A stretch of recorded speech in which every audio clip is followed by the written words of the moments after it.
Hi, I'm Bill Cook, Greenlee County Cooperative Extension in Duncan, Arizona. We're out in the garden today and we're going to do a little bit of watermelon picking. I hear a lot of questions about how do I know when my watermelon's ripe. Well, usually the first thing I do is I come over here to where the watermelon stem comes off the vine, and this tendril that's right there where the watermelon is, I wait until that's dried up. So that's my first clue. My second clue is that the bottom is getting white. And then of course, I put a hand on one side, thump the other, and that sounds pretty good. So this is a ripe watermelon. Dry tendril, it's white on the bottom. You can see where it's been scratched and scuffed. It's getting little brown crystals on it.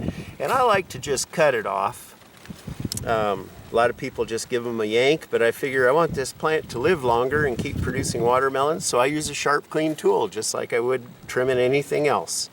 And there is a wonderful, ripe Georgia rattlesnake watermelon.